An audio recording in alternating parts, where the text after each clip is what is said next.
ఈరోజు ఒక మంచి విషయాన్ని మనం నేర్చుకునే ప్రయత్నం చేద్దామని మన ఆత్మలకు అవసరమైన మాటలను ప్రియ దేవుని సంగమా, అందరికీ కూడా క్రిస్మస్ శుభాకాంక్షలు తెలియజేస్తున్నానండి. అందరికీ హ్యాపీ క్రిస్మస్. వాక్యం అయిపోయిన తర్వాత మనందరి జీవితాల్లో నిజంగా క్రిస్మస్ ద్వారా మనకి హ్యాపీనెస్ ఉందా లేదా అన్న విషయాన్ని కూడా మరలా లాస్ట్లో ఒకసారి ఆలోచించుకునే ప్రయత్నం చేద్దాం. హ్యాపీ క్రిస్మస్ అని చెప్పటం మనందరికీ అలవాటు, అందరూ హ్యాపీగా ఉండాలని కోరుకుంటాం. అయితే ఆ హ్యాపీనెస్ ఇవ్వటానికే ప్రభు యేసుక్రీస్తు వారు కూడా పరమును వీడి భూలోకానికి వచ్చాడు, మనందరికీ తెలుసు.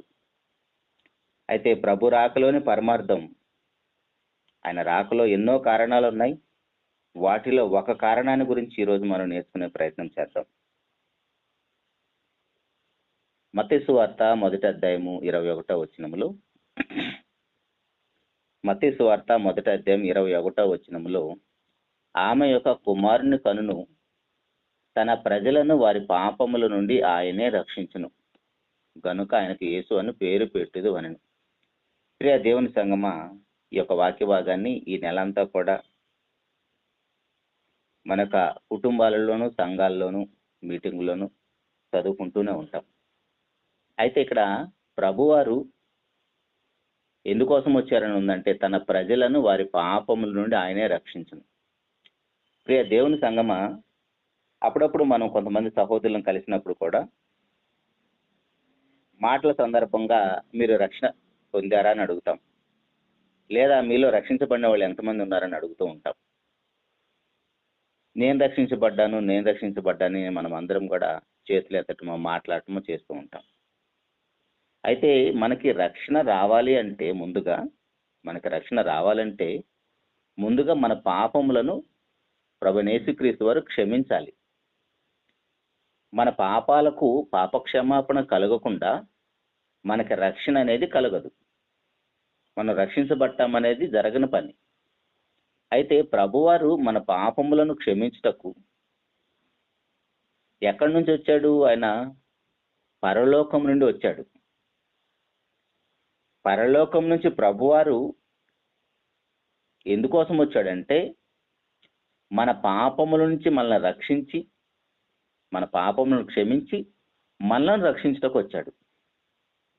మన పాపాలకు క్షమాపణ కలగకుండా మనం రక్షించబడటం అనేది జరగని పని. ఆయన వచ్చిందైతే మనల్ని రక్షించుటకే వచ్చాడు. మనం రక్షించబడాలంటే ముందుగా మన పాపాలనేవి క్షమించబడాలి. అసలు పాప క్షమాపణ అనేది ఎంత ఇంపార్టెంటో మన జీవితంలో ఒకసారి మనం ఆలోచిస్తే,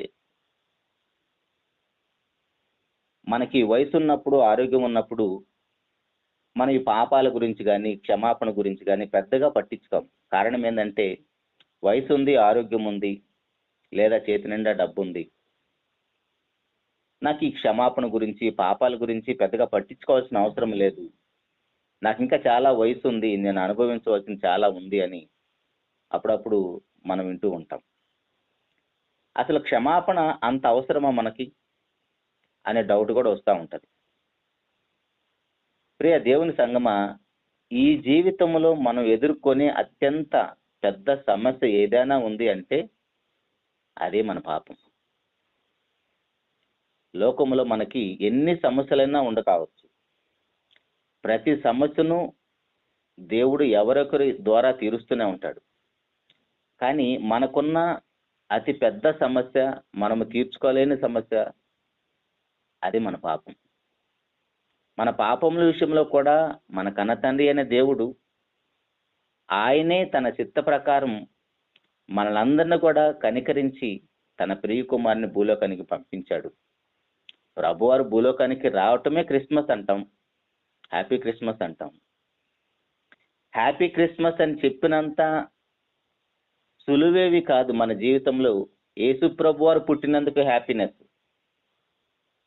అప్పుడప్పుడు మనం వింటూ ఉంటాం, ఏంటో ఈరోజు అయ్యగారు చాలా హ్యాపీగా ఉన్నారంటే దానికి కారణం ప్రభు యేసుక్రీస్తు వారు పరలోకాన్ని వీడి నన్ను, నా పాపాలను క్షమించటానికి, నాకు రక్షణను అనుగ్రహించటానికే ఆయన ఈ లోకములోకి వచ్చాడని నేను ఇంత హ్యాపీగా ఉన్నానని చెప్పిన సందర్భాలు, విన్న మాటలు ఏమైనా గుర్తున్నాయండి మనకి? మనకి హ్యాపీనెస్ ఉంటే మన జీవితంలో ఏదో మేలు జరిగినప్పుడు, మన పిల్లలు బాగా చదువుకున్నప్పుడు, మనకు మంచి ఉద్యోగం వచ్చినప్పుడు, బాగా మంచి ఆస్తిపాస్తులు కలిసి వచ్చినప్పుడు, ఇలా ఏదో ఒకటి భూ సంబంధమైనది మన జీవితంలో జరిగినప్పుడు దాని విషయంలో హ్యాపీగా ఉంటామే కానీ, ఇదిగో యేసుప్రభు వారు నన్ను నా పాపం నుండి రక్షించుటకు, నా పాపాలను క్షమించటానికి, నాకు రక్షణ అనుగ్రహించటానికే వచ్చాడు కాబట్టి నేను ఇంత హ్యాపీగా ఉన్నాను అని చెప్పే స్థాయి నిజంగా మనలో లేదు. ఈ నెలంతా కూడా ఎవరిని పలకరించినా హ్యాపీ క్రిస్మస్ అని సింపుల్గా నోటి మాటతో చెప్తామే కానీ, మనం చెప్పినంత ఈజీగా మన జీవితంలో హ్యాపీనెస్ అనేది ఉండదు. యేసుప్రభు వారు పుట్టాడని మనం సంబరాలు చేసుకోవటం, కొత్త బట్టలు వేసుకోవటం, పిండి వంటలు తినటం దేవునికి ఏమీ నష్టం లేదండి. మనం తినాలనే ఈ మహావిశ్వాన్ని కలిగించి ఇచ్చాడు. మనం మంచి మంచి బట్టలు కట్టుకోవాలని ప్రకృతిలో ప్రతిదాన్ని కూడా దేవుడు మన కోసమే పెట్టాడు. మనం తిన్నందుకో, మనం త్రాగినందుకో, వేరుగా అనుకోవద్దు తాగే విషయంలో. వీటి గురించి అన్ని కూడా దేవుడు మన కోసమే పెట్టాడు.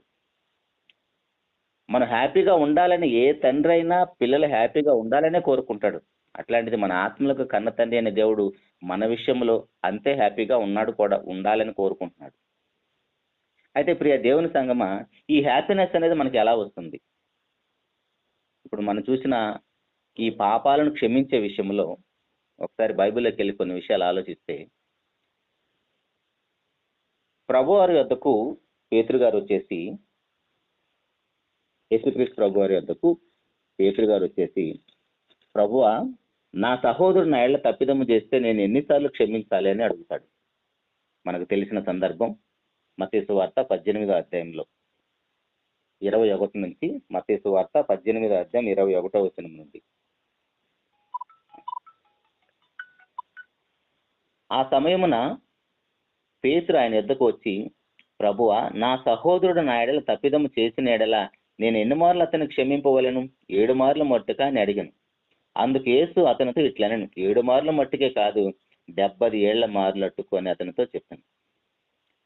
ఇక్కడ యేసుప్రభు వారు పేతురు గారు అడిగిన వెంటనే నా సహోదరుని నేను ఎన్నిసార్లు క్షమించాలి అని అన్నప్పుడు 70 ఏళ్ళు అంటే జీవితాంతం, మన ఆయుష్కాలం, మనం 70 సంవత్సరాలు బతుకుతామో లేదో కూడా తెలియదు. వాక్యం వినే వారిలో 70 సంవత్సరాలు పూర్తి చేసుకున్న వాళ్ళు ఉంటే నిజంగా దేవునికి స్తోత్రం, ఎందుకంటే అంత వయసు ఇచ్చినందుకు. అయితే ప్రియ దేవుని సంగమా, ఇక్కడ పేతురు గారు అడిగిన ప్రశ్న ఏంటంటే, నా సహోదరుడు నా ఏళ్ల తప్పిదం చేస్తే ఎన్నిసార్లు క్షమించాలి?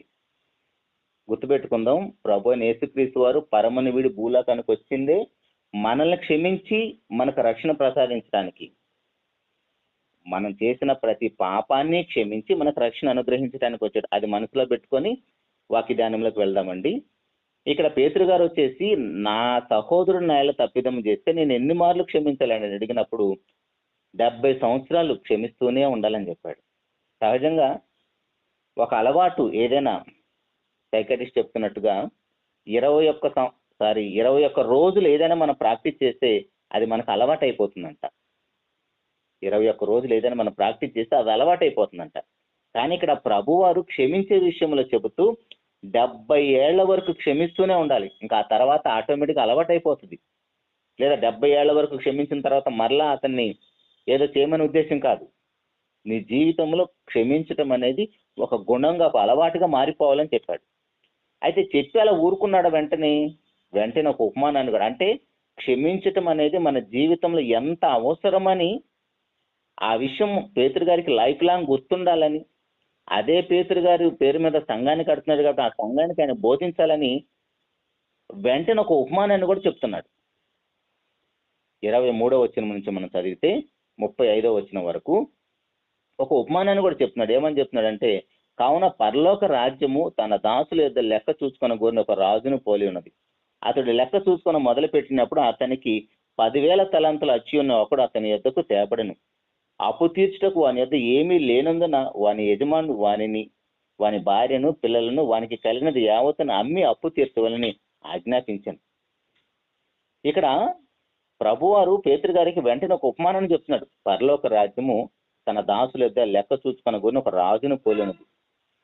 రాజుగారు తన దాసుల యొద్ద లెక్క చూసుకోవడానికి వచ్చినప్పుడు ఆ రాజుగారికి ఆ దాసుడు 10,000 తలాంతులు అప్పు ఉన్నాడంటండి. కింద పుట్టినోట్లో ఉంది, ఒక తలాంత్ అంటేనే 3,600 రూపాయలు. మన డబ్బుల్లో చూస్తే 3,600 రూపాయలు. రూపాయలనే ఉంది కాబట్టి 3,600 రూపాయలు. ఒక తలాంత్ అంటే 3,600 రూపాయలు. మరి 10,000 తలాంతులు అంటే 3,60,00,000. 10,000 ఇంటూ ఒక తలాంతు 3,600. 10,000 ఇంటూ 3,600 3,60,00,000. అంటే ఈ దాసుడు రాజుగారికి 3,60,00,000 రూపాయలు అప్పున్నాడంటండి. ఆ అప్పు తీర్చుటకు అనేది ఏమీ లేదు. వాని యజమానుడు ఏమంటున్నాడంటే వానిని, వాని భార్యను, పిల్లలను, వాని కలిగినది అంతా అమ్మి అప్పు తీర్చమని ఆజ్ఞాపించాడు. జాగ్రత్తగా ఆలోచించుకుందామండి. ఈ దాసుడు తను మోయలేని, తీర్చుకోలేని అంత పెద్ద రుణం రోజుకు రోజుకు అలా ఎలా సమకూర్చుకున్నాడో తెలియదు. తను తీర్చుకోలేనంత అప్పు. మన జీవితంలో కూడా చాలా మంది చూస్తూ ఉంటాం మనం. ఒక అప్పు తీర్చడానికి ఇంకొక అప్పు, ఒక అప్పు తీర్చడానికి ఇంకొక అప్పు. ఇది అప్పుల గురించి మాట్లాడుతున్న విషయం కాదు, కానీ ఇది మన తప్పుల గురించి మాట్లాడుతున్న విషయం. అప్పుల విషయాలు మన అందరికీ తెలుసు, అనుభవం ఉంది కాబట్టి ఆ విషయాలు పక్కన పెట్టేది. ఇది మన తప్పులకు సంబంధించిన విషయం. తప్పు మీద తప్పు, తప్పు మీద తప్పు చేసుకుంటూ ఆ తప్పులు తీర్చలేనంతగా, ఆ రుణం తీర్చలేనంతగా, మోయలేనంతగా అతను అలా సమకూర్చుకుంటూ వచ్చాడు. డబ్బుల విషయంలో మాట్లాడితే 3,60,00,000 రూపాయలు రాజుగారికి ఆ దాసుడు అప్పున్నాడంట. రాజుగారి ఆజ్ఞ ఏమైందండి? అతన్ని, తన భార్యను, పిల్లలను, తనకి ఏదైనా ఆస్తిపాస్తులు ఉంటే అది మొత్తాన్ని అమ్మి అప్పు తీర్చమని ఆజ్ఞాపించాడు. కాబట్టి ఆ దాసుడు అతని ఎదుట సాగిలపడి మ్రొక్కి నా ఎడల ఓర్చుకొను. నిజంగా ఎంత పెద్ద అప్పు ఉందో ఆ అప్పునంతటి కూడా రాజుగారు ఆ దాసుడు అతని పాదాల ఎదుట పడి నా ఎడల ఓర్చుకొనమని సాగిలపడి మ్రొక్కినప్పుడు రాజుగారికి ఉన్న పెద్ద మనసు చూడండి.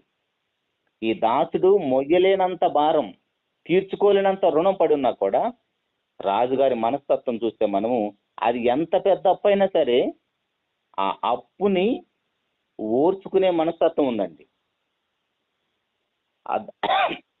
ఆ దాసుని పట్ల అతడు కనికరపడి సరే నేను క్షమిస్తున్నాను అని చెప్పి నువ్వు 1 రూపాయి కూడా చెల్లించాల్సిన అవసరం లేదని అతన్ని పంపించేశాడు. ఇక్కడ మనం జాగ్రత్తగా అర్థం చేసుకుందామండి. యజమాని యొక్క మనస్తత్వం. ఉచితంగా రుణమాఫీ చేసేసాడు మన భాషలో మాట్లాడితే. కానీ దాసుని పరిస్థితి ఎలాంటిదండి?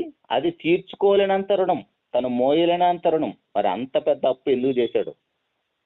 అయితే అదే దాసుడు బయటికి వెళ్ళిపోయి ఏ దాసుడైతే రుణమాఫీ చేయించుకున్నాడో రాజుగారి దగ్గర, ఆ దాసునికి వేరే దాసుడు, ఇంకొక సహదాసుడు 100 దేనారాలు అప్పున్నాడంటండి. 100 దేనారాలు. ఒక దేనారం అంటే ఇంచుమించు ₹1 అని ఉంది. 100 దేనారాలు అంటే 50 రూపాయలు. జాగ్రత్తగా అర్థం చేసుకుందామండి. 50 రూపాయలు అప్పున్నందుకు తన సహోదరుణ్ణి, తన తోటి దాసుణ్ణి గొంతు బొట్టుకొని మరీ అడుగుతున్నాడంటండి. ఈ దాసుడు రాజుగారు యజమానుడు ఎంత రుణమాఫీ చేశాడు? తను తీర్చుకోలేనంత, తను మోయలేనంత అప్పు 3,60,00,000. ఒకసారి ఆలోచించండి. అక్కడ 50 రూపాయలకే గొంతు పట్టుకున్నాడంటే తను ఏ స్థితిలో ఉన్నాడో ఆలోచించాలి. ఎంత తక్కువ స్థాయిలో ఉన్నాడో ఆలోచించండి. 50 రూపాయలు అంటే ఇప్పుడు ప్రజెంట్ మనకు పెద్ద లెక్కేం కాదు. అట్లాంటిది 50 రూపాయలకే గొంతు పట్టుకునే పరిస్థితి అంటే మరి ఇప్పుడు 3,60,00,000కి ఈ రాజుగారు ఈ దాసుని ఏం చేయాలి? ఇది అప్పు కాదు, మన తప్పులని చెప్తున్నాను, జాగ్రత్తగా అర్థం చేసుకుందామండి. ఇప్పుడు మన సహోదరుడు మన ఎడల ఒక చిన్న తప్పు చేస్తే దానికి గొంతు పట్టుకుంటున్నాం మనము. అదే దేవుని దగ్గర మన అప్పులు, మన తప్పులు ఎన్ని ఉన్నాయండి? 3,60,00,000 ఈ 3,60,00,000 తప్పులకి దేవుడు మనల్ని ఏం చేయాలి? ఆ దాసుడు తనకి 50 రూపాయలు అప్పున్నందుకు గొంతు పట్టుకొని నీవు అచ్చున్నదంతా చెల్లించమనెను. అందుకు వాని తోడు దాసుడు సాగిలిపడి నా ఎడల ఓర్చుకొనుము. ఈ దాసుడు ఏదైతే రాజుగారి దగ్గర నా ఎడల ఓర్చుకొనుమని సాగిలిపడి మొక్కాడో అదే విధంగా తోడి దాసుడు కూడా అతను ఆ 50 రూపాయల విషయంలో నా ఎడల ఓర్చుకొనమని సాగిలిపడి మొక్కినా సరే అతను ఆ విషయంలో కనికరం చూపలేదు. వాడు ఒప్పుకొనక అచ్చునదంతా చెల్లించే వరకు వాని చెరసాల్లో వేయించాను. కాగా వాని తోడు దాసులు జరిగినది చూచి మిక్కిలి దుఃఖపడి వచ్చి జరిగినదంతా తమ యజమానికి వివరంగా తెలిపిరి. అప్పుడు వాని యజమానుడు వాని పిలిపించి 32వ వచనంలో, చెడ్డ దాసుడా, నీవు నన్ను వేడుకొంటివి గనుక నీ అప్పంతయు క్షమించి తిని, నేను నిన్ను కరుణించిన ప్రకారము నీవును నీ తోడి దాసులను కరుణింపవలసి ఉండేను కదా అని వానితో చెప్పాను. అంటే ఇక్కడ యజమానుకున్న గొప్ప మనస్తత్వం చూడండి. అది ఎంత పెద్ద అప్పైనా సరే నా ఎడల ఓర్చుకొనమని సాగిలిపడి మొక్కినప్పుడు ఆ యజమానుకున్న పెద్ద మనసు చూడండి, రాజుగారికి ఉన్న పెద్ద మనసు చూడండి. ఆ దాసుడు ఓర్చుకోలేనంత, మోయలేనంత, తీర్చుకోలేనంత రుణమన్నా సరే యజమానుకున్న గొప్ప మనసును బట్టి క్షమించేశాడు. అతని ఎడల కనికరపడి, అతను అంతగా కనికరించబడిన తరువాత ఆటోమేటిక్ గా మనలోకి రావాల్సిన మంచి గుణం ఏంటి? ఆ కనికరం అనే గుణం ఆటోమేటిక్ గా మనం కూడా అలవర్చుకోవాలి. నిజానికి ఆ అప్పు నేను తీర్చలేకపోతే నన్ను, నా భార్యను, నా పిల్లలు, నాకు కలిగిందంతా అమ్మేయమని చెప్పాడు. అంటే కుటుంబం వేరే వాళ్ళకి బానిసలైపోవాలి. మనం వేరే వాళ్ళకి అమ్ముడు పోయినప్పుడు పరిస్థితి ఎలా ఉంటుందండి? మనకి పాత నిబంధనల్లో చాలా మంది కనపడతారు బానిస బ్రతుకులు. అమ్మ వేయబడిన వారి పరిస్థితి ఎలా ఉంటుంది? వారికంటూ ఒక్క రైట్ కూడా ఉండదు, ఒక్క హక్కు కూడా ఉండదు వాళ్ళకి అమ్మి వేయబడిన తర్వాత, దాసులుగా వెళ్ళిపోయిన తర్వాత. అలా అతను తన భార్య, తన పిల్లలు, తన కలిగినంత అమ్మినా సరే ఆ రుణం తీర్చుకోలేడు. అమ్మినంత మాత్రం రుణం తీరుతుందా అంటే అది కూడా కాదు. కలిగినదంతా అమ్మినా సరే, భార్య పిల్లలు అమ్మినా సరే ఆ రుణం తీర్చుకోలేడు. కాబట్టి అంత పెద్ద రుణాన్ని కూడా కరుణతోటి యజమాని కనికరించాడు. మరి అంత కనికరింపబడిన తోటి దాసుడు తన సహోదరుడు 50 రూపాయలు అప్పుంటే అతని పట్ల కనీసం కనికరం చూపించలేకపోయాడండి. అప్పుడు ఆ యజమానుడు అతన్ని పిలిపించి 34వ వచనంలో, అందుచేత వాని యజమానుడు కోపపడి తనకు అచ్చున్నదంతా చెల్లించే వరకు బాధపరచు వారికి వారిని అప్పగించను.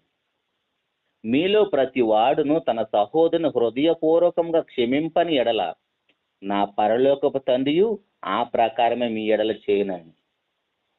ఏమంటే ఇంతవరకు మనం ఇవన్నీ కూడా ఏమనుకున్నాం?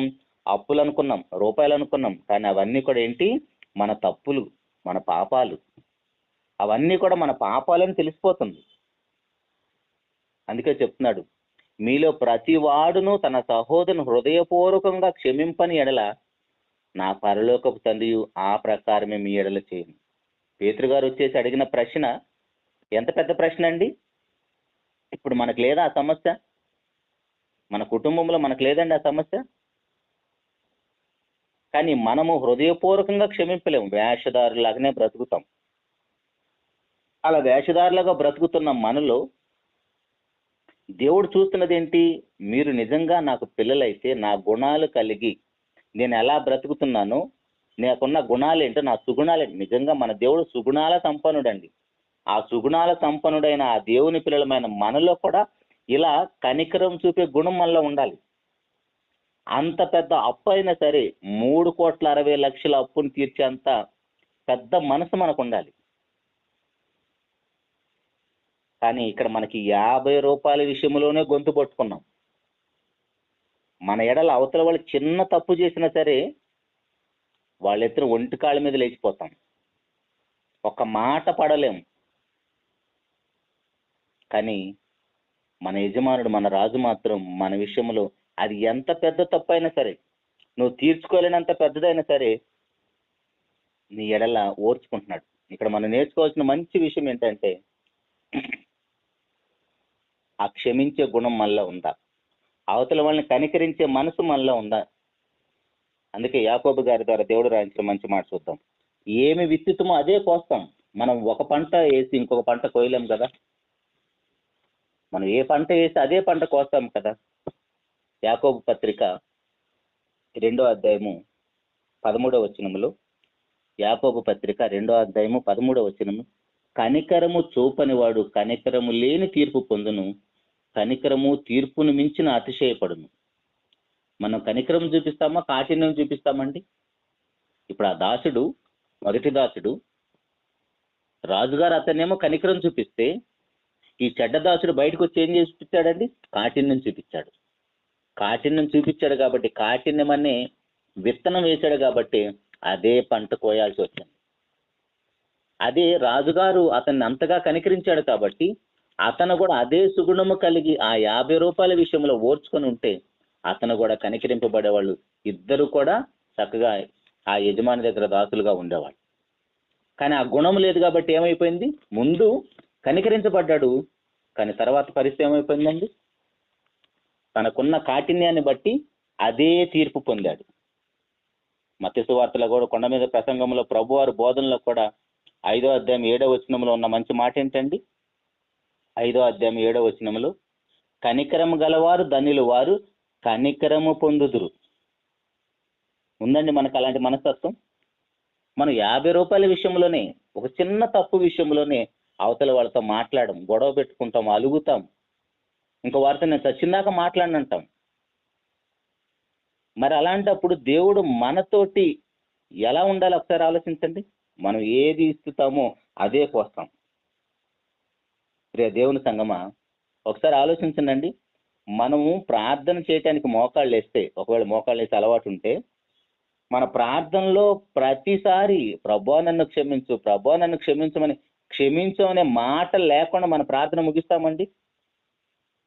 మరి అన్నిసార్లు క్షమించు క్షమించమని వేడుకుంటున్న మనము అవతల వాళ్ళని క్షమించలేకపోతే?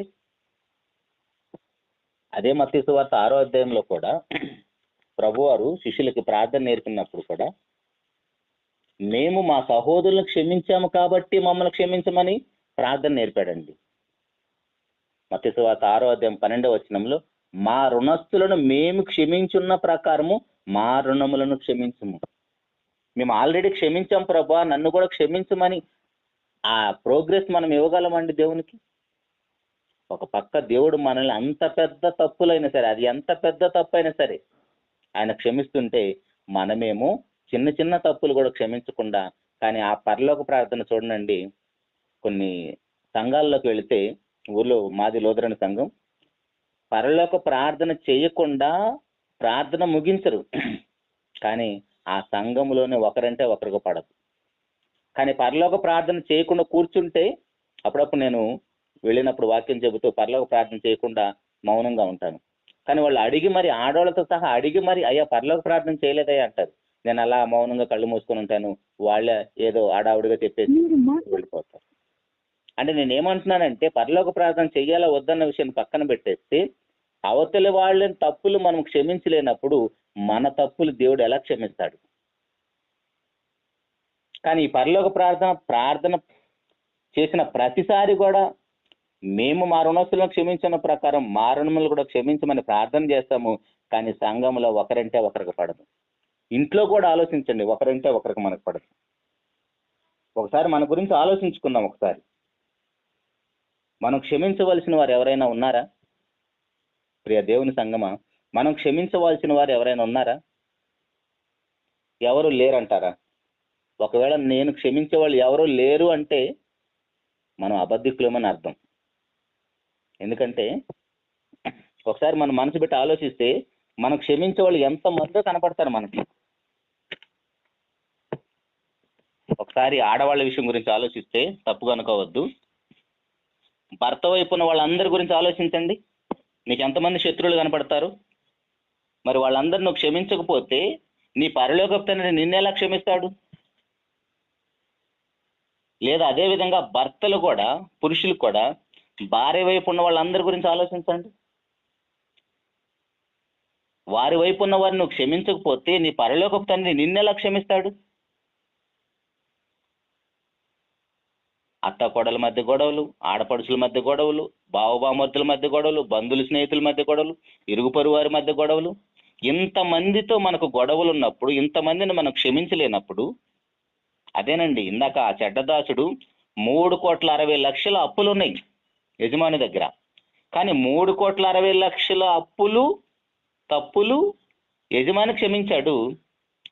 కానీ తన ఇరుగు పొరుగు వారు, తన తోడి దాసులు లేదా స్నేహితులు, బంధువులు ఒక చిన్న తప్పు, ఒక చిన్న 50 రూపాయల అప్పు, అది మాత్రం క్షమించే గుణం లేదు. దేవుడేమో అతని పట్ల కనికరం చూపిస్తుంటే ఆ చెడ్డదాసులో మనం ఉన్నామా లేమండి? అందుకే చెడ్డదాసుడా, నేను నీ ఎడల కనికరం చూపితే నీకు కనీసం ఆ కనికరం చూపించే గుణం లేక నువ్వు కాఠిన్యం చూపించి అతను గొంతు పట్టుకున్నావే. గొంతు పట్టుకున్నది కాకుండా తీసుకెళ్లి జైల్లో పడేశాడంట. కానీ ఆ దాసుడు ఏదైతే విత్తాడో అదే పంట కోసి తను జైల్లోకి వెళ్ళిపోయాడు, చెరసాలకు వెళ్ళిపోయాడు. కానీ ఇప్పుడు క్షమించే గుణం మనం లేకపోతే దేవుడు కూడా మన తప్పులు ఏది క్షమించడండి. ఇప్పుడు యేసుప్రభు వారు వచ్చిందే ఎందుకని చదువుకున్నామండి మన ప్రారంభంలో 1:21 మత్తయి సువార్తలో, మన పాపములను క్షమించి మనకు రక్షణనివ్వటానికి. హ్యాపీ క్రిస్మస్ అని చెబుతున్న మనకి ఎంతమంది శత్రువులు ఉన్నారండి? హ్యాపీ క్రిస్మస్ అని గ్రీటింగ్స్ పంపిస్తున్న మనకి అందరితో సమాధానమే ఉందండి? ఇక్కడ ఇంకొక విషయాన్ని కూడా మనం ఆలోచించాలి. ఏంటంటే మనము క్షమించడం మాత్రమే కాదండి. అదే మత్తయి సువార్తలో 5వ అధ్యాయము 23వ వచనములో ఒక మంచి మాట ఉంటుంది. అదేంటంటే, నువ్వు అర్పణ అర్పించినప్పుడు, మత్తయి సువార్త 5వ అధ్యాయము 23వ వచనములో, కావున నీవు బలిపీఠం వద్ద అర్పణ అర్పించుచుండగా నీ మీద నీ సహోదరునికి విరోధం ఏమైనా కలదని అక్కడ నీకు జ్ఞాపకం వచ్చిన ఎడలా అక్కడ బలిపీఠం ఎదుట నీ అర్పణ విడిచిపెట్టి మొదట వెళ్ళి నీ సహోదరునితో సమాధాన పడము, అటు తర్వాత వచ్చి నీ అర్పణ అర్పింపు. ఇక్కడ పరిస్థితి ఏంటంటే మనము క్షమించడం కాదండి. ఇంతవరకు మనము చూసిన విషయాలన్నీ కూడా మనము క్షమించాలి. ఎందుకంటే మన తప్పులన్నీ దేవుడు క్షమించాడు కాబట్టి మనము క్షమించాలి. కానీ ఇక్కడ మత్తయి సువార్త 5:23లో చెబుతున్న విషయం ఏంటి? మనము క్షమించటం మాత్రమే కాదు, అవతలి వాళ్ళకి మన మీద కోపం ఉంటే మనం అర్పణ అర్పిస్తున్నప్పుడు, అర్పణ అంటే అప్పుడు బలిపీఠం మీదట, ఇప్పుడు ప్రభు బల్ల చేయి వేయటం. ఇప్పుడు ప్రభు బల్ల మనం చేయి వేస్తున్నప్పుడు మనకి మన సహోదరులతో ఎవరికైనా విరోధం ఉన్నట్టు మనకి జ్ఞాపకం రావటం. వాళ్ళకి నా మీద కోపం ఉంది, మనకు వాళ్ళ మీద కోపం ఉండటం కాదు, మనకి వాళ్ళ మీద కోపం ఉండటం కాదు, వాళ్ళకి మన మీద కోపం ఉందని ప్రభు వల్ల చేయి వేస్తున్నప్పుడు గుర్తొస్తే ప్రభు వల్ల చేయి వేయకుండా వెళ్ళి వాళ్ళతో సమాధాన పడ్డ తర్వాత వచ్చి అప్పుడు ప్రభు వల్ల చేయి వేయాలంటండి. ఇప్పటి వరకు మనం ఏం చూసాము? మనం క్షమించాలని చూసాము. మనం క్షమించడం మాత్రమే కాదు, అవతలి వాళ్ళకు కూడా మన మీద కోపం లేకుండా ఉండాలి. అవతలి వాళ్ళు కూడా మన ఎడల కనికరం చూపించాలి. అంటే అంత మంచి మనుషులమై ఉండాలి మనం. అదే మన ప్రభువు చూపించిన మార్గం. మామూలుగా మనకే క్షమించే గుణం లేదు. మనకే క్షమించే గుణం లేనప్పుడు ఇంకా అవతలి వాడికి మన మీద కోపం ఉంటే మనం వెళ్ళి వాళ్ళతో ఎలా సమాధాన పడతాం? మనమే అవతల వాళ్ళ దగ్గరికి వెళ్ళేసి సమాధాన పడము మనకు కోపం ఉంటే. ఇప్పుడు మనం ఏం చేయాలి? వాళ్ళకి మన మీద కోపం ఉంటే మనమే వెళ్ళి సమాధాన పడాలంట. ఇది ఎంత దారుణమో చూడండి. అవి చేయగలమండి మన విషయాలు? కానీ అవి చేయగలిగినప్పుడే మన పాపాలు దేవుడు క్షమిస్తాడు. అప్పుడు మనం రక్షించబడినట్టు. ఏదో బాప్తీసం పొందేశాను, దేవుని సన్నిధిలో గడుపుతున్నాను, పాటలు పాడుతున్నాను, వాక్యం చెప్తున్నాను, ప్రార్థన చేస్తున్నాను, కానుకలు ఇస్తున్నాను, నేను రక్షించబడ్డావా అని అడిగితే చేయటం ఇది కాదండి. క్షమించే గుణం, అవతల వాళ్ళని క్షమించే గుణం మనకు లేనప్పుడు మన పాపాలు క్షమించబడవు. అసలు దేవుడు మన పాపాలను ఒకవేళ లెక్కిస్తే అసలు ఎంత ఉంటాయండి? అవతల వాళ్ళు మన ఏళ్ళ చేసే తప్పులు ఎంత పెద్దవి? మనుషులు మనకు చేస్తున్న తప్పులు పెద్దవా? మనము దేవుని ఎదురు చేస్తున్న పాపాలు పెద్దవండి. అటు ప్రియ దేవుని సంగమా, మన విషయంలో మనము నిజంగా రక్షించబడాలి, దేవుని సన్నిధికి వెళ్ళాలి, హ్యాపీ క్రిస్మస్, ప్రభు వచ్చిందే నా పాపాలు క్షమించడానికి అనే మనసు మనకుంటే, అసలు ప్రభు రాకలోని పరమార్థం మనకు అర్థమైతే, ఖచ్చితంగా మనం క్షమించే గుణమే కలిగి ఉండాలని ఒక్క విషయాన్నే చూస్తున్నాం, మనం క్షమించే గుణం. ఆ క్షమించే గుణం మనకు లేనప్పుడు మన పాపాలు అస్సలు క్షమించబడవు.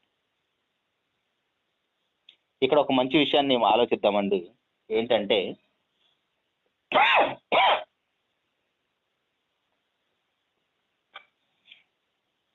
మనం ఎవరినో క్షమించాలి. మనం క్షమించవలసిన వారు మనం క్షమించాలని ఇలా దేవుడు మనతో మాట్లాడినప్పుడు, క్షమించడానికి అవకాశం ఉన్నప్పుడు మనం క్షమించలేరు. ఒకవేళ మనం క్షమించే వాళ్ళు చనిపోతే పరిస్థితి చూడండి. లేదు, మనల్ని క్షమించవలసిన వాళ్ళు ఎవరో ఉన్నారు, వాళ్ళు మనల్ని క్షమించకుండా చనిపోతే అది చాలా డేంజర్ అండి. ఎందుకంటే ఈ మరణ భయం అనేది మనకి ఎప్పుడు వస్తుందంటే, వాక్యం అర్థమైనప్పుడు, ప్రభు రాకలోని పరమార్థం మనకు అర్థమైనప్పుడు, మరణ ఛాయలు మనల్ని అలుముకున్నప్పుడు, డాక్టర్ గారు ఈ రోజు రేపో పోతామని మనకు వినబడుతూ మన బంధువులతో స్నేహితులతో మాట్లాడుతున్నప్పుడు, ఆ బెడ్ మీద ఉన్నప్పుడు మనకు గుర్తొస్తాయండి అన్ని. మనం చేసిన మంచి, మనం చేసిన తప్పులు, పాపాలు, ద్రోహాలు, నేరాలు, ఘోరాలు అన్నీ కూడా అక్కడ గుర్తొస్తాయండి. ఇంకా దేవుని యొక్క మహాకృపను బట్టి మనం ఆ స్థితిలోకి వెళ్ళలేదు కాబట్టి వాటి గురించి ఆలోచించుకోవటం లేదు. ఒకవేళ అలా వెళ్ళిన వారి పరిస్థితి ఒకసారి ఆలోచించి చూడండి. ఆ మరణ ఛాయలు అలుముకున్న వారి జీవితాలు ఒకసారి ఆలోచిస్తే, వారు చనిపోవటానికి ముందు వారు మాట్లాడుతున్న మాటలు ఎప్పుడైనా మీరు విని ఉంటే అవి ఎంత భయంకరంగా ఉంటాయో. ఒక భార్య మాట్లాడుతూ, అయ్యో నేను నా భర్తను క్షమించలేదు, తను బ్రతికున్నంత కాలం నన్ను ఏదో విషయంలో క్షమించమని అడుగుతూనే ఉన్నాడు, దాన్ని నేను పెద్దగా పట్టించుకోలేదు, కానీ ఇప్పుడు నా భర్త చనిపోయాడు అని ఒక తల్లి పడుతున్న వేదన నేను విన్నాను. అదేవిధంగా పురుషులు కూడా ఇలా, ప్రియ దేవుని సంగమా, మనకు అవకాశం ఉన్నప్పుడే, మనకు తెలిసినప్పుడే, ఒకసారి ఈ రాత్రి కాలంలో పండుకటానికి ముందు మన బెడ్ మీదకి వెళ్ళినప్పుడు ఒకసారి అందరి జీవితాలను తిరిగేసి చూడండి. మనం క్షమించవలసిన వారు ఎవరైనా ఉన్నారా? ఎవరి పట్లైనా మనం నేరం ఘోరం చేసి వారితో పలకకుండా కానీ, వారికి ద్రోహం చేసి కానీ, విరోధ భావంతో ఒకవేళ ఉంటే, వీలైతే ఈ రాత్రే ఫోన్ చేసి క్షమించమని అడగండి, లేదా మార్నింగ్ అయినా ఫోన్ చేసి అడగండి క్షమించమని. ఎందుకంటే నువ్వు క్షమించే టయానికి మరలా నువ్వు ఆ మాట చెప్పే టయానికి అవతల వాళ్ళు ఉంటారో ఉండరో తెలియదు. నువ్వు క్షమించకపోతే నీ తప్పులు, నీ పాపాలు కూడా దేవుడు క్షమించడని ఈ రాత్రి కాల దినంలో మన అందరితో దేవుడు మాట్లాడుతున్న నా విషయంలో కూడా ఇదే జరుగుతుందండి. చెబుతున్నానంటే నేనేదో బుద్ధిమంతునని కాదు, నాకైనా మీకైనా అందరి విషయంలో ఉన్న సమస్య పాపము. ఆ పాపాలు క్షమించబడాలంటే మనం అవతల వాళ్ళందరి పాపాలు అనకూడదే, మన అవతల వాళ్ళ తప్పులు అనాలి. మనము దేవుని పట్ల చేసేవి పాపాలు, కానీ మన పట్ల మన సహోదరులు చేసేవి అవన్నీ కూడా తప్పుల కిందకే వస్తాయి. ఎందుకంటే మన దేవుడు ఎలాంటి వాడండి, మనందరికీ తెలిసిన మాట. నిర్గమకాండం 34వ అధ్యాయంలో దేవుడికున్న మంచి గుణం ఏంటి? నిర్గమకాండము 34వ అధ్యాయము 6వ వచనంలో అన్నమాట. నిర్గమకాండం 34వ అధ్యాయం 6వ వచనంలో, అతని ఎదుట యెహోవా అతని దాటి వెళ్ళుచు, యెహోవా కనికరము, దయ, దీర్ఘశాంతము, విస్తారమైన కృపా సత్యములు గల దేవుడైన యెహోవా, ఆయన 1000 మందికి కృప చూపుచు దోషమును, అపరాధములను, పాపములు క్షమిస్తాడంటండి. ఎంత మంచి దేవునికి పిల్లలమండి మనం. అందుకే ఆయన సుగుణాల సంపన్నుడు. ఆ సుగుణాల సంపన్ని కడుపును పుట్టిన మనము అలాంటి లక్షణాలు లేకుండా బ్రతికితే దేవుడు మనల్ని నా బిడ్డ అని చెప్పుకోగలడండి? భూలోకంలో కన్న తల్లిదండ్రులే మనల్ని ఏమంటారు? నా కడుపును చెడబుట్టేవారు అంటారు. వాళ్ళకి నచ్చినట్టుగా మనం బ్రతకపోతే, వారికి అవమానకరంగా మనం బ్రతికితే. అట్లాంటిది ఇంత సుగుణాల సంపన్నుడైన దేవునికి పిల్లలుగా బ్రతుకుతున్న మనము ఆయనకున్న కనికరము, దయ, దీర్ఘశాంతము, విస్తారమైన కృపా సత్యములు ఆయన 1000 మందికి కృప చూపుతున్నాడంట. దోషమును, అపరాధములు, పాపములు అన్ని క్షమిస్తున్నాడంట అండి. మరి ఆయన పిల్లలమైన మనము అలాంటి గుణం మనకు లేకపోతే ఎట్టండి?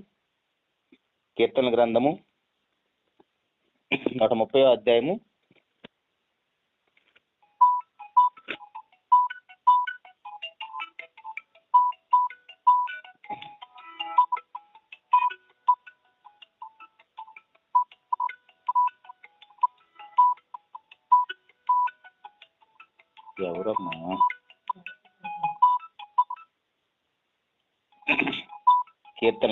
130వ అధ్యాయము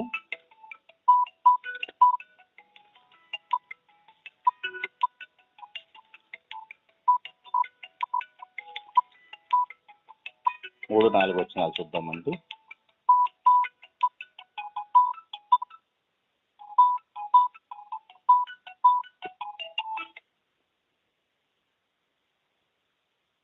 క్షమించిందండి, వేరే వాళ్ళు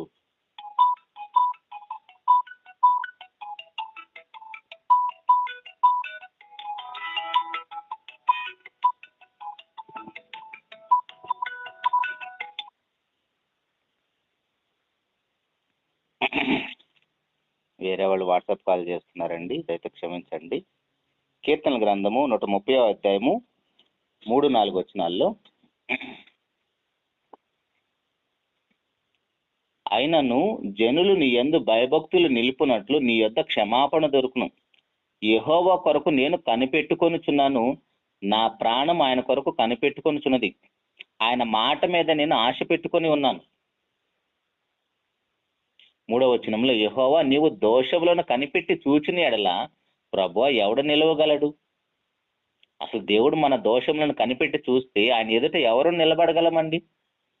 ఆయన కృప చూపే దేవుడు కాబట్టి ఆయన ఎదుట మోకాళ్ళు వేసి ప్రభువా నన్ను క్షమించు క్షమించమని వేడుకుంటాం. మన ప్రార్థన వింటున్నాడు, మనం క్షమిస్తున్నాడు. మన ప్రార్థన వినాలి, మన పాపాలు క్షమించాలంటే ఏమంటున్నాడు? జనులు నీ యందు భయభక్తులు నిలుపునట్లు నీ యొద్ద క్షమాపణ దొరుకుతుంది. కాబట్టి మనం ఇంత హ్యాపీగా ఇంత వయసు వరకు బ్రతకగలిగాం. కాబట్టి ప్రియ దేవుని సంగమా, ఎంత మంచి దేవుడు చూడండి మన దేవుడు. యెషయా గ్రంథంలో కూడా 55వ అధ్యాయము 7వ వచనములో,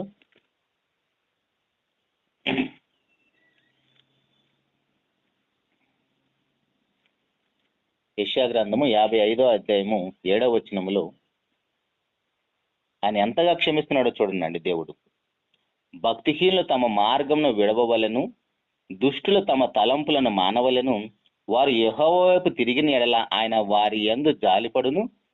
వారు మన దేవుని వైపు తిరిగిన ఎడల ఆయన బహుగా క్షమించును. ఎంత గొప్ప దేవుడు చూడండి. మన పాపాలు, మన తప్పులు దేవుడు క్షమించాలంటే మనం ఆయన వైపు తిరగాలి.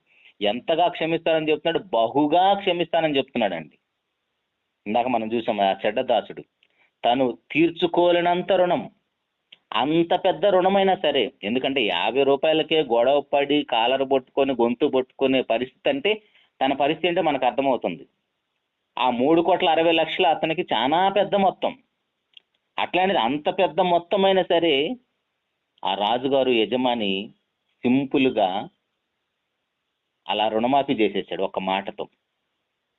అప్పుడప్పుడు అంటారు కదా పెద్దలు, నీ ముఖం ఏం కడతావులేరా, పో హ్యాపీగా భార్య పిల్లలతో బ్రతుకని అప్పుడప్పుడు పెద్దవాళ్ళు అంటూ ఉంటారు. అలా దేవుడు కూడా మన విషయంలో అంతగా బహుగా క్షమించే గుణం కలిగిన దేవుని పిల్లలమైన మనము మన సహోదరుల విషయంలో అలాంటి మనస్తత్వం మనకు లేకపోతే మనం చాలా ప్రమాదంలో ఉన్నామని అర్థం అండి. మన తోటి వారిని మనం క్షమించటం మనకు చాలా పెద్ద సమస్యగా మారుతుంది. ఎందుకంటే మన వాళ్ళను మనం క్షమించకపోవటం వలన మనం పరలోకం కోల్పోయే ప్రమాదం ఉందండి. అర్థమవుతుందండి? జాగ్రత్తగా అర్థం చేసుకుందామండి. మనం ఎవరినైతే క్షమించలేకపోతున్నామో వాళ్ళ వలన నిత్యలోకం, దేవునితో సహవాసమే కోల్పోయే ప్రమాదం ఉంది, పరలోకమే కోల్పోయే ప్రమాదం ఉంది. కాబట్టి ప్రియ దేవుని సంగమా, ఎట్టి పరిస్థితుల్లో మనము అవతల వాళ్ళని క్షమించే తీరాలి. అలా క్షమించే మనస్తత్వం మనకు లేకపోతే మన పాపాలు కూడా దేవుడు క్షమించడు. కాబట్టి ప్రియ దేవుని సంగమా, ఎలా క్షమించాలి ఏంటంటే ఇదిగో మన ప్రభువారు భూమి మీద బ్రతికినంత కాలం ఎలా బ్రతికాడు, ఆ క్రీస్తును ధరించుకున్న మనం ఆయన గుణాలు కలిగి మనం బ్రతకాలని పేతురు గారు ఒక మంచి విషయాన్ని మన కోసం రాయించి పెట్టాడు. పేతురు గారు రాసిన మొదటి పత్రిక 2వ అధ్యాయము 21వ వచనములో, పేతురు గారు రాసిన మొదటి పత్రిక 2వ అధ్యాయం 21వ వచనములో, క్రీస్తు కూడా మీ కొరకు బాధపడి మీరు తన అడుగుజాడల యందు నడుచుకున్నట్లు మీకు మాదిరి ఉంచిపోయిన.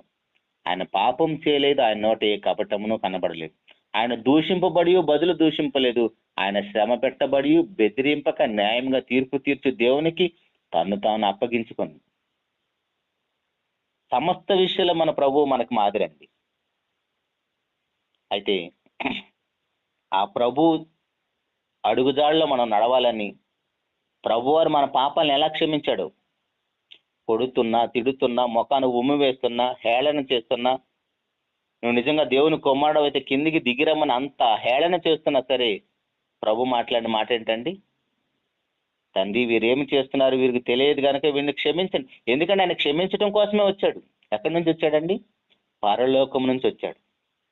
ఇప్పుడు మనము కూడా క్షమించాలంటే మన మీద లోకం కానీ లోకానికి వెళ్ళాల్సిన అవసరం లేదు, దేశం కానీ దేశానికి వెళ్ళాల్సిన అవసరం లేదు.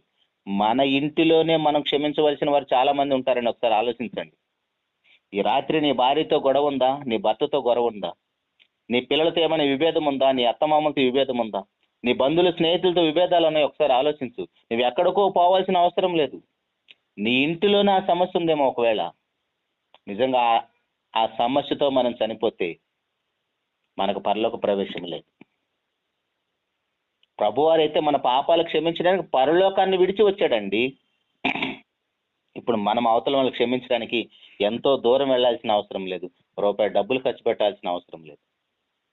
క్షమించే గుణం మనం అలవర్చుకుంటే చాలు. అటు ప్రియ దేవుని సంగమా, అయితే ఒక చిన్న మాట ఒక 5 నిమిషాల్లో ముగిస్తానండి. అదేంటంటే, ఇంతకీ క్షమించటం అని ఇన్నిసార్లు విన్నాం. క్షమించటం అంత సులువా అండి? పరలోక ప్రార్థన ఎలాగైతే నోటి మాటతో వల్లిస్తామో అవతల వాళ్ళని కూడా మనం అలాగనే క్షమిస్తున్నాం. సారీ చెప్పారంటే సింపుల్గా సారీ చెప్పేస్తాం పిల్లల్లాగా. సారీ చెప్పినంత ఈజీ కాదండి. ఇంగ్లీష్ వాళ్ళు ఏదో సారీ అని సింపుల్ ఒక మాట మనకు అలవాటు చేశారు, కానీ క్షమించటం అనేది ఎలా క్షమించాలో కూడా దేవుడు కూడా కొన్ని పద్ధతులు చెప్పాడు. మన పాపాలను దేవుడు ఎలా క్షమించాడు, దేవుడు మన పాపాలను ఎలా క్షమించాడు, మనము కూడా మన సహోదరులను హృదయపూర్వకంగా అలా క్షమిస్తేనే అప్పుడు నీ పాపాలు క్షమిస్తాడని చెప్తున్నాడు దేవుడు. మరలా విందామండి. మనం అవతల వాళ్ళని క్షమించడానికి మనకి ఎలా క్షమించాలో తెలియదు కాబట్టి దేవుడు ఏమంటున్నాడంటే, నేను మిమ్మల్ని ఎలా క్షమించానో నా పద్ధతిలోనే మీరు కూడా మీ సహోదరులను హృదయపూర్వకంగా క్షమిస్తే అప్పుడు మీరు కూడా క్షమించబడతారని చెప్తున్నాడు. ఆ పద్ధతులు ఏంటో చూసుకొని ముగించుకునే ప్రయత్నం చేద్దామండి. యెషయా గ్రంథము 44వ అధ్యాయము 22వ వచనములో, యెషయా గ్రంథము 44వ అధ్యాయము 22వ వచనములో, మంచు విడిపోవునట్లుగా నేను నీ అతిక్రమములను, మబ్బు తొలగునట్లుగా నీ పాపములను తుడిచివేసి ఉన్నాను. మన పాపాలనంట దేవుడు ఏం చేస్తున్నాడండి? తుడిచివేస్తున్నాడు అంటండి. ఇప్పుడు ఇంట్లో ఏదైనా మరకలు పడితే మన తల్లులు, మన భార్యలు లేదా ఆడపడుచులు, శ్రీమూర్తులు ఎవరైతే ఎంత కష్టపడతారో ఉదయం నుంచి మనం చూస్తుంటాం. వారికి చిన్న మరక కనపడ్డ ఓర్చుకోలేదు, ఆ మరక అంతా పోయేంత వరకు తుడుస్తూనే ఉంటారు. అలాగనే దేవుడు కూడా అంటే మన అతిక్రమలను, మన పాపాలను తుడిచివేశాడంట, కంటికి కనపడకుండా. నీ సహోదరుని పట్ల నువ్వు కూడా, నీ పట్ల వాళ్ళు ఎలాంటి నేరము, ఘోరం, పాపాలు, తప్పులు చేసినా కూడా అలా వారి పాపాలను అలా తుడిచివేసినప్పుడే నీ పాపాలను కూడా దేవుడు తుడిచివేస్తానని చెప్తున్నాడు. తుడిచివేయటం మాత్రమే కాదండి, ఇంకా 38వ అధ్యాయము 38వ అధ్యాయము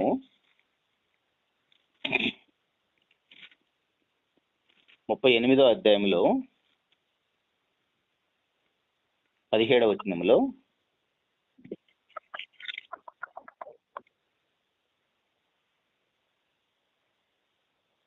యెషయా గ్రంథం 38వ అధ్యాయం 17వ వచనములో,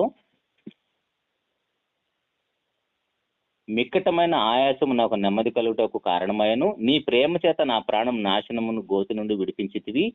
నీ వీపు వెనక తట్టు నా పాపములన్నీ నీవు పారవేసితివి. ఎందుకంటే మనకి అప్పుడప్పుడు వెనక్కి తిరిగి చూసే అలవాటు కూడా ఉంటది. ఏంటి, క్షమించానని చెప్పి సారీ చెప్పేసి ఆ గొడవ అంతా కూడా సద్దుమణిగిపోయిన తర్వాత కూడా అప్పుడప్పుడు ఆ రోజు నువ్వేమన్నావు అని మరలా తోడుకొని గొడవలు పెట్టుకునే అలవాటు మనకు ఉంటది.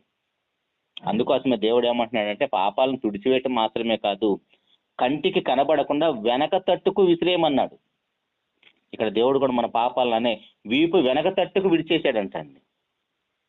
ఇంకొక విషయం ఏంటంటే, వెనక తట్టుకు విడిచేసిన మరలా వెనక్కి తిరిగి చూస్తావేమోనని ఏమంటున్నాడంటే, మీకా గ్రంథము 7వ అధ్యాయము మీకా గ్రంథము 7వ అధ్యాయము 19వ వచనములో, మీకా గ్రంథం 7వ అధ్యాయం 19వ వచనంలో, ఆయన మరలా మన యందు జాలిపడును, మన దోషములను అణిచివేయును, వారి పాపములన్నిటినీ సముద్రపు అగాధములో నీవు పడవేతు. తుడిచేస్తున్నాడు, మరలా వీపు వెనక తట్టుకు విసిరేశాడు, మరలా వీపు వెనక తట్టుకు తిరిగేస్తే మరలా ఎక్కడా వస్తావేమోనని. ఎందుకంటే మనకు వెనక్కి తిరిగి చూసే అలవాటు ఉంది కదా. అలా మరలా గుర్తు రాకుండా మన పాపాలనంట దేవుడు సముద్రపు అగాధంలో తొక్కేశాడంటండి. అలా క్షమించగలమండి మనం మన సహోదరుల్ని, మన బంధువుల్ని, స్నేహితుల్ని, రక్త సంబంధికుల్ని? అలా క్షమించలేనప్పుడు మన పాపాలు కూడా దేవుడు క్షమించడు. చివరిగా ఏంటంటే, ఇర్మియా గ్రంథము ఇక ఎన్నటికీ జ్ఞాపకం చేసుకుని అంటున్నాడండి. ఇర్మియా గ్రంథం 31వ అధ్యాయము